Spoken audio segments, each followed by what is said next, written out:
बद्दल तुम्ही छत्रपती शिवाजी महाराजांच्या स्मारकाचा बर्थडे बॉय तुम्ही मुद्दा उपस्थित केलेला होता. त्याच्यामध्ये साधारण राजकोट किल्ल्यावरती छत्रपती शिवाजी महाराजांचा आपण 60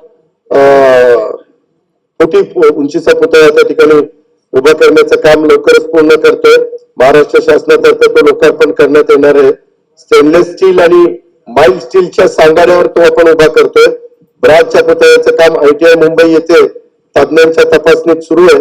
पुतळ्यात शिरकाल टिकेल अशा प्रकारे डिझाईन केलेला आहे आणि सदर बांधकाम साहित्याची तपासणी देखील त्रयस्थ संस्थेकडनं करण्यात येते. त्याच्यावर छत्रपती शिवाजी महाराजांचं अतिशय सुंदर सुबक प्रदीर्घ काळ टिकाऊ उत्कृष्ट दर्जाचं स्मारक सर्वसामान्य जनतेला सदैव प्रेरणादायी ठरेल, अभिमान वाटेल अशा पद्धतीने आपण ते निर्माण करतोय. आणि त्याच्यात पहिला मुख्यमंत्र्यांनी ते 100 दिवसात घेतलं होतं, परंतु घाई होईल म्हणून थोडं आपण त्याला मला वाटतं वेळ वाढवून दिलेला आहे या प्रकल्पाला.